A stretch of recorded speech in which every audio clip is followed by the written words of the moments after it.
Hey, what's up, everybody? Welcome to the Sportlight podcast. On this week's Sportlight podcast, we're going to play an interview that Dustin Smith did with Abby Cox, First Lady of the state of Utah. She sat down with Dustin on her podcast. It's called First Lady and Friends. It's a great listen, especially if you're here in the state of Utah. And she asked Dustin about the origins of the Especially for Athletes program. And they just talked about how athletes can make a difference here in the state of Utah and some of the things the athletes have been doing to make such a big difference. It was a great interview. We hope that you enjoy this interview, and we hope that you'll give that podcast a follow. It's a great listen. Welcome to the Sportlight podcast for parents, coaches, and athletes. The Sportlight refers to the time in an athlete's life when they have increased ability to affect the culture around them and the increased opportunity to learn life's lessons through sports. This podcast aims to help parents and coaches capitalize on their athletes' precious time in the Sportlight. The Sportlight podcast is brought to you by Especially for Athletes program. Today, somebody that I just recently met. His name is Dustin Smith, and welcome to the program. Thank you. Thank you for having me, and it's great to be here. Yeah, we're really excited because you and I connected at a Unified Sports event. We were at our RSL tournament, or at RSL Stadium. It was our Unified Sports tournament. And we connected in a lot of ways because we both are really passionate about some of the things that are going on with Unified Sports, but you do a lot with athletes. Before we get into that, though, let's just do a little background on you, where you grew up. Tell me a little bit about your family, your childhood. We got to do a little bit of Oprah style here as we get started. Yeah, thank you. I grew up in Sandy, Utah. So went to Skyline High School, graduated from the University of Utah. Years ago, started a company called Quarterback Elite with former BYU quarterback Ty Detmer. And that was right about the time I had my second child, I think, about that time. I have 5 now. My oldest. And how did you know Ty Detmer to begin with? Is that just something you knew through your athletics experiences? You know what? I got introduced to Ty from somebody at BYU. I can't remember who it was. I was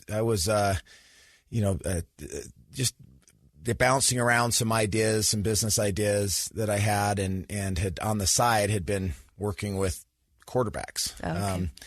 And got introduced to Ty from somebody at BYU. It might have been a coach at BYU. And Ty and I, developed a friendship and eventually started this program, Quarterback Elite, which wasn't at the time and still isn't a super, big company or anything, but it was growing and it has grown. But it was in the process of running that and raising my family. I had young kids at the time. My oldest is now 19. My youngest is 9, but at the time... And you have 5 now. You said, 5. Sorry, I don't want to cut you. So you have 5 now. I have 5. Yep, have 5. Lived down in Spanish Fork. My wife was from down there, and we moved down there, 10 or 12 years ago or so. But it was during that time of training kids all over the country, and then running some other businesses that I had some involvement in, that I kind of got hit firsthand with some issues that were going on in the lives of a lot of our youth, and decided that we had an angle that we might be able to do something about that, and started a program called Especially for Athletes. And that since evolved into actually unrelated to athletes, speaking to kids about the importance of what we call living with our eyes up and doing the work, being aware and having courage to get involved in things that they're passionate about. And I have found through doing that this generation that sometimes I believe gets a negative rap, which I don't believe is accurate. It can do a lot of unbelievably good and positive things. They just need a little bit of direction and a little bit more, I think, hope that they're not as lazy and as entitled as sometimes I think our generation tells them they are. And with that, having spoke now with tens of thousands of kids over the last 10 years, mostly in Utah, Idaho, and Arizona, we're finding that they want to do more and they want to have happier, more fulfilling lives. We just need to help them a little bit. Yeah. So just our previous podcast, we had 3 students from Mountain Crest High School up in Cache Valley. Yeah. And I tell you, anytime I'm around kids, and these are young adults, anytime I'm around them, I feel a lot of hope for the future. So talk a little bit about what you're seeing, you're saying there's a lot of hope. They need a little direction. Yeah. When you started your program, what was the impetus behind it, and what are you seeing as the program has progressed? Well, I had been involved in helping involved in a small business that went public, franchising of a business. I'd been involved in this business world, and on the side was doing these things with these quarterbacks. As I continued to do that, I found that some of these quarterbacks were going on and having success. So were you training quarterbacks that were getting ready for college? Or are you training quarterbacks getting ready to enter professional football, or all of the above? All of it now. Okay. Yeah, at the time, not so much the NFL. Okay. But now I have several that I've worked with that are in the NFL. Most of the college quarterbacks here locally in Utah are kids that I've worked with over the years since they were in, many of them, 7th, 8th grade. Okay. And so I'll see kids from all over the country now. But at the time, they were mostly junior high and high school age kids who were going on and getting all this attention at their school. I was at the time dealing with a 4th grade daughter who we had just moved into a new community who was being bullied at school, and watched a athlete walk into the elementary school behind my daughter when I dropped her off at school, and did what most parents do when your kids are in those situations. You pray your guts out that they'll have a better day at school. I dropped her off and watched somebody walk into the school behind her who was older than her with a T-shirt on, and it had my quarterback camp logo on his shirt. And I realized inside of that school are kids that I have done this work with, and I've never once talked to them about anything other than how to be a better quarterback. When that exact young man right there could have put his arm around my daughter, a new student at this school, and made her life immediately easier. And so that's when it dawned on me that we have a unique group of kids in our schools, a message I wanted to share, but I wanted to share it especially with athletes because of what we later coined the Sportlight. They have this spotlight on them. But the message of eyes up, do the work and all this isn't just for athletes. I believe the world in general, if we would be more aware of each other, get off of our devices, stop being so pessimistic, stop looking at everything through the lens of negativity, eyes down, right? That we'd find that the world, yes, there's problems in it, but it's not as bad as we tell these kids it is. We think about what they hear if they go online, or if they turn the news on, or they hear mom and dad talking in a political year or something right now, right, with midterms and things. If they hear mom and dad talking around the dinner table about politics, whoever the president is, it's going to be negative, and it's going to be hate filled. And so they're growing up in this world that's quite a bit different than the world we grew up in. And our generation, we're similar in age, you and I. We grew up in a time when we didn't have access to immediate information. Kids nowadays have as much information, access to information in their pocket as the president of the United States had when you and I were in high school. That's crazy to think about. Yeah. And so with that information, this I generation, they've had half as many conversations with other human beings when they graduate high school.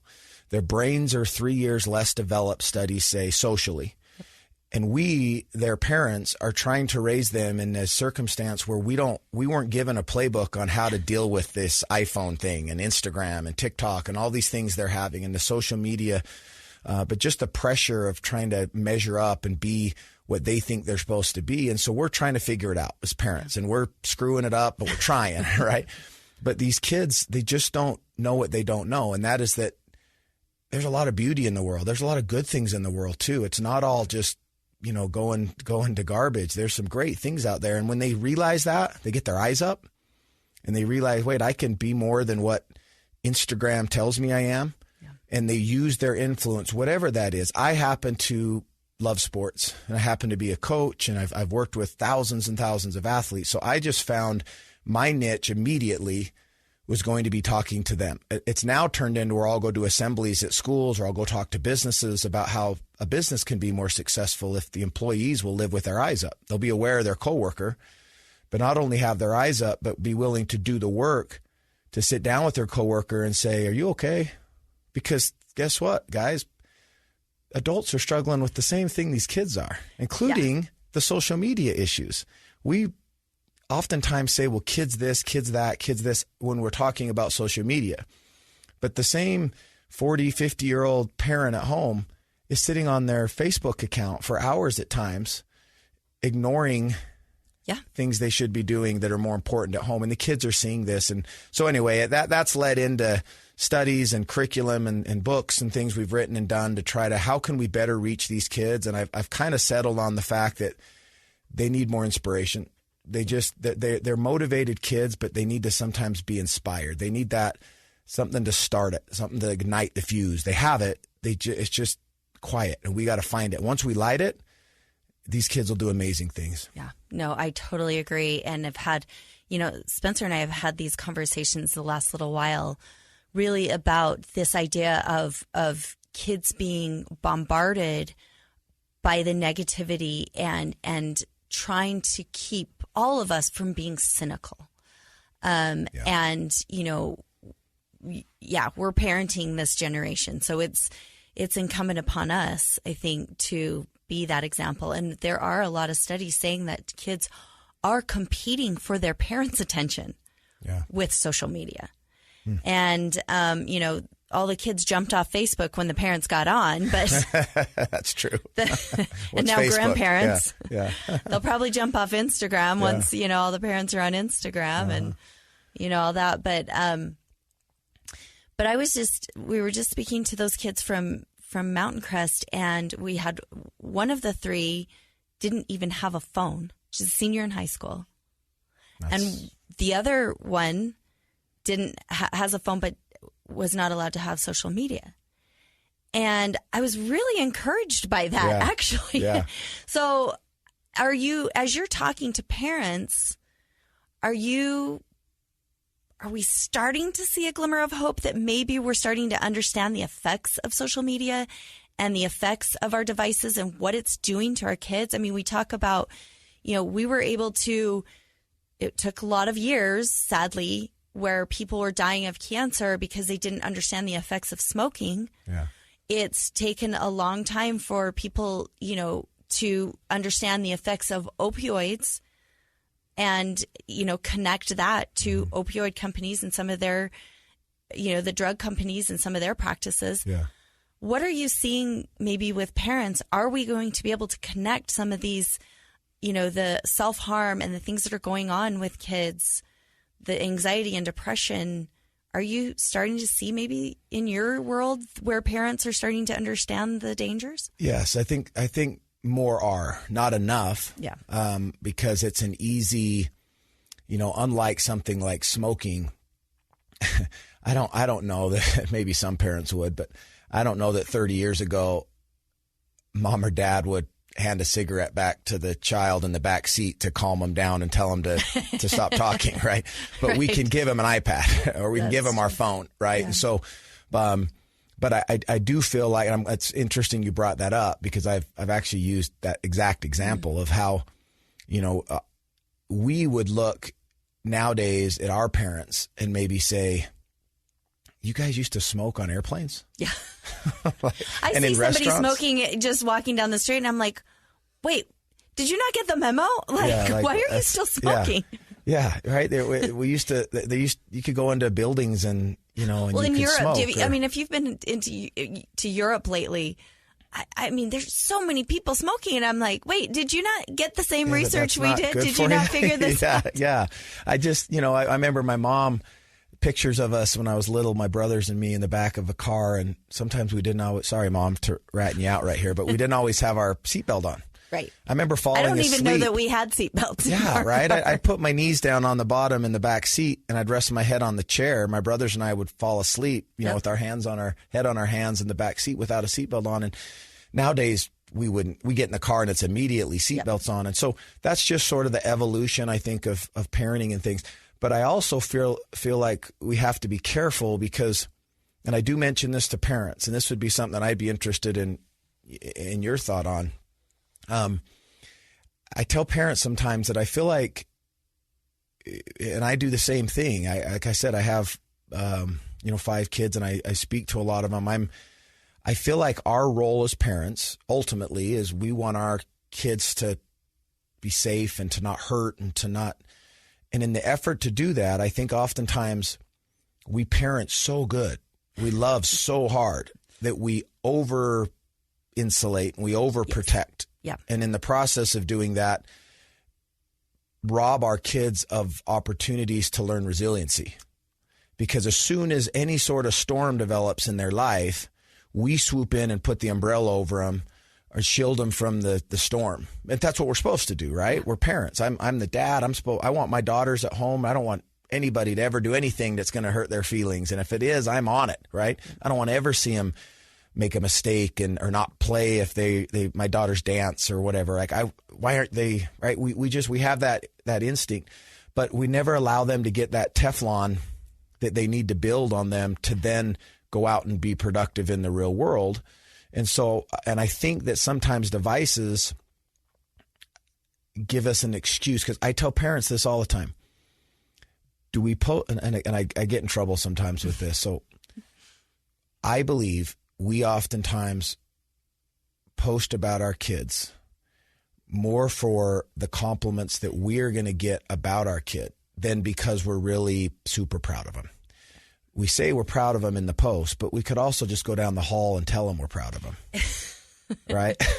So when we do it, and I get it, but if we're not careful with it, it can get to the point where we're raising kids who only feel worthy of our attention and love if they're Facebook worthy, if they're Instagram post worthy, if their day was deserving of a picture or a video, something for mom and dad to go and tell the world how proud they were of them. And then when that stops and there's no longer the dance recitals or the baseball games or the whatever to post about, what do we have now? Kids whose lives have been broadcast through the eyes of, look at my kid, and now they got to go into the real world where people don't care. And if you don't measure up, mom can't call the coach for you anymore and talk about your playing time, or call the teacher to help get your B+ to an A-. You just get fired.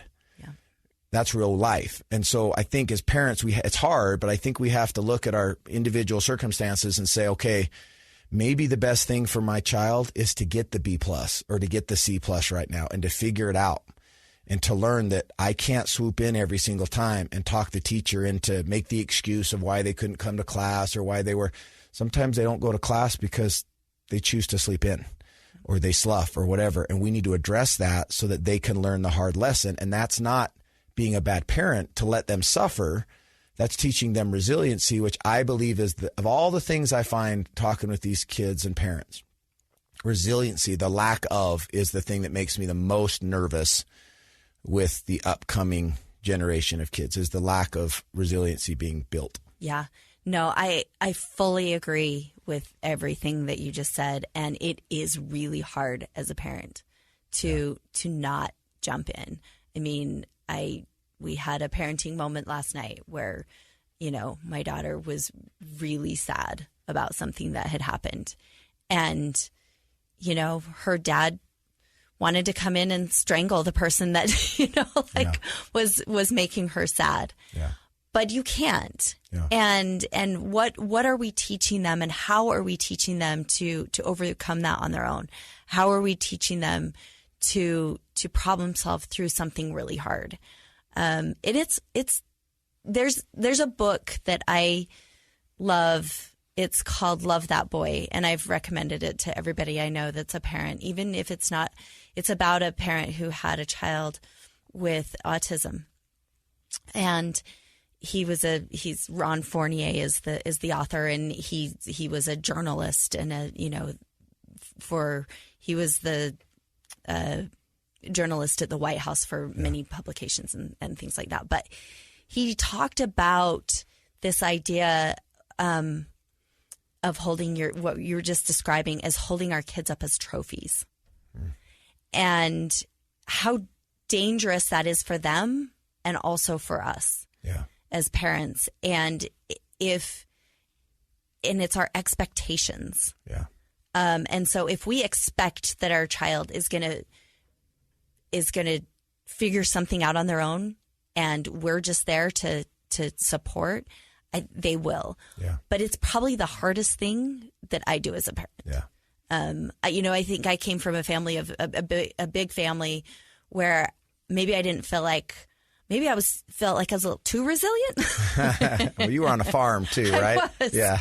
I was. And so there was a lot of independence, a lot of like figure it out. And so as a parent, I kind of tend to be the other way. And it's not healthy. The way I was raised was much healthier. And so, it's a tough one. But I think the idea of holding our kids out there as trophies on social media is very dangerous. Yeah. What does it say if we can't just walk down the hall or over the kitchen table and say, I'm so proud of you. I saw that you overcame something really tough. I feel like that's enough, right? That it doesn't have to now be, I don't have to tell everybody that about it. That was enough. And it is enough in most cases. They just want to hear it from us. Yeah. Okay. I want to keep going on this conversation and talk a little bit about what's next especially for athletes. And we'll do that when we come right back. We're back here with Dustin Smith. He has a company, I guess it would be called, or a program, a nonprofit that's called Especially for Athletes. But we were just speaking about this. Describe maybe why this title can be a little bit misleading and why you decided to actually focus a little bit in the beginning on athletes. Yeah. We thought a couple years ago that maybe we should change the name, because I felt like we were sort of putting ourselves into a little bit of a corner in that, well, you're just about athletes. You're just about sports. It's just about, and some stereotypes are accurate. I think most aren't. The athletes are the problem, right? In movies, the athlete's always the bully. The cheerleaders are never nice, right? They're always mean. And so that's not really realistic. Most schools, they're great kids who do great things. The only reason we called the program eventually or settled on the especially for athletes is I found myself when I was talking to kids about this idea of living with their eyes up and doing the work, that I kept finding myself saying, especially you athletes, because you have attention on you, a spotlight on you. Now, we later coined the phrase the Sportlight, which is that light is because of sports. So the Sportlight. And the thought was, well, we do have groups out there that are doing a great job of bringing awareness to issues. And I commend all of them, and we're in that category. But I wanted to be more of a prevention group, because I felt like the awareness was, I was getting constantly told about, why is there so many suicides in Utah? And why is there so many bullying and issues popping up in Utah, and opioids and apathy and addiction and all these different things, right?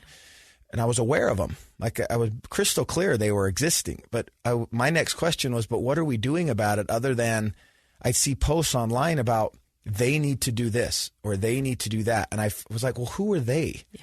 Like, who? The president, the government, like your church? Like, who are they? We're they. Yeah. We need to do something. And in my world with athletics, I found these kids have attention on them. For good or bad, it's not fair, but it is what it is. You don't have to be a basketball player to have heard the name LeBron James, right? And people chose who they were going to vote for president several years ago based on what Tom Brady said he was going to vote for. So, like, that is what it is. We give these. So if you're a cheerleader at your high school and people know who you are, and you choose to go into the classroom with your eyes up and you look for somebody that you don't know well, and instead of thinking it's their job to come and find me because I'm the cheerleader, I'm cool, you have some compassion and really not because you're better than them, but because you want to have more friends. You can't have too many friends, right? So you want to go and get to know somebody. And when that empathy and compassion and just desire to want to be just kind and cool to people they start to do that, we all have it as human beings. As soon as there's a connection made between one human to another, we want to do it again. It's healthy. We feel it, right? We don't have enough of it in the world right now because our connections are all artificial. They're all through a device. And we're only showing one side of our life. It's usually the best side of us through social media. Yep. But when you make a real human connection with somebody, you feel it, and you have, there's that just a feeling of love or appreciation. And our kids, I don't think, are getting enough of that. And so it's leading to other issues that I think are harmful to their health. And so the idea of Eyes Up, Do the Work is not just for athletes. It's especially for them because they have a level of attention on them that I felt like the quickest way to get into the kids' lives was not to have a 45-year-old guy like me go stand on a stage and speak to him, because I'm just dad. I'm another old guy telling them to act a certain way. It's to have their own peers who have influence, who are sensitive and do want to do good, be in the halls and in the school and in the community doing good. And that's why we said, well, let's start first with those kids, because they're culture creators in their school and have an idea of culture by design rather than by default. These kids can do it right now, so let's turn them loose and try to inspire them. And that's how this got started. But it's not just for them. And we've seen this with our unified sports. So you were just at our tournament. Talk maybe a little bit about what you saw, maybe the power of those peer athletes that have their eyes up. They're doing the work of connecting with their friends who are people of determination and are doing really incredible work. I've seen it. I've been inspired by it. What have you seen? Well, it's funny how we came to know about this, because there was a former board member of the Utah Special Olympics named Kelly Harris.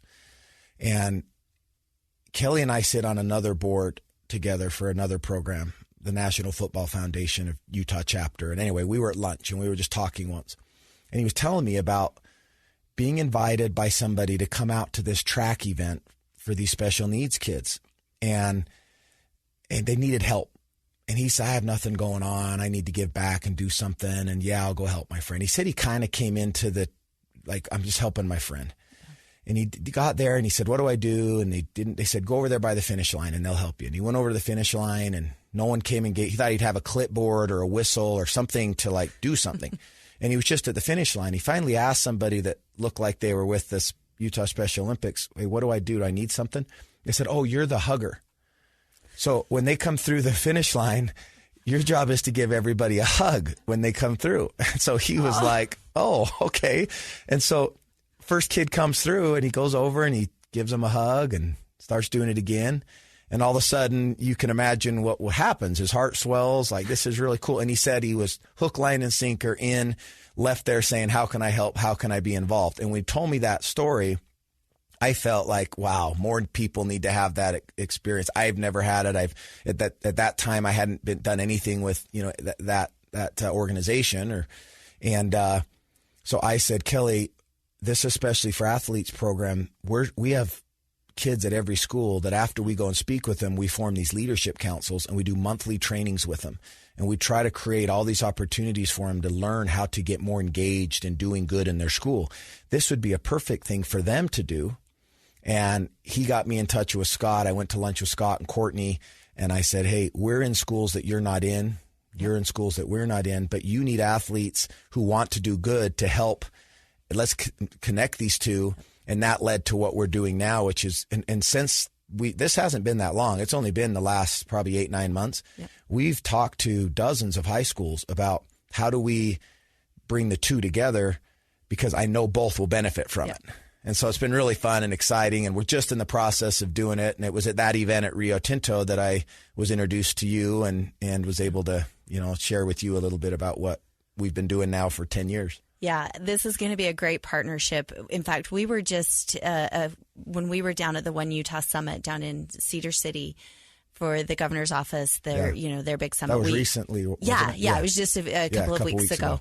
And we met with the athletes, the leaders there in Cedar City High School, as well as Canyon View. Yeah. They were telling us that, they're a part of, they call it E4A. So we're E4A. And so we met with those students, those, student athletes, and we talked to them about unified sports. And they're like, yes, of course, we're all in. This is a perfect partnership with us, with Show Up and E4A. And I just think it's a perfect way to really reiterate and reinforce both of our messages of inclusion, kindness, compassion, empathy, getting proximate to somebody that has a different story than you do. And it's just perfect. I want to talk a little bit about one more thing that we've done, and I think we've reached out to you too to maybe be involved in this, but just service, just getting out and providing service. Ashley Smith and I, Ashley Smith being the owner of the Utah Jazz, she and I just did a video. She's also happens to be on my board. So we're connected, but we just put out a video, and I think we sent it to you. Did you? I haven't seen the video, but I want to see it. We'll get it to you, but we'll help get it out. Talking about getting our Utah high school athletes, our teams, to do a service project. And as they do, again, we've talked a lot about the negative of social media, but we're going to use our social media platforms and have kids use theirs to then, and coaches to tag us. And then the Utah Jazz is going to jump in with, prizes, game tickets, swag. Yeah. So through the month of October, and there's only a few more days, but we can do into November a little bit probably. Sure. But if our teams are doing this, so we would love, so we're excited to partner with you and get going on I love it. Anything we can do to that's what our kids need. We need everybody in order to address any of the issues in society that we want to address. We have to be willing to serve and not just go on and complain about it online or talk about it, but we have to give our hands dirty and do the work. And service is contagious. We all know that when we do something, we serve somebody, that there's a feeling that you get from serving someone and you want to keep doing it. It becomes contagious. And I think we're missing a little bit of that. So I commend you for doing that, and please keep doing it. And these athletes that you're asking to do it, they want to. Yeah. We don't give them a whole lot of opportunities to serve, really. And I think if they had them, they'd jump on them. Yeah, I agree. I think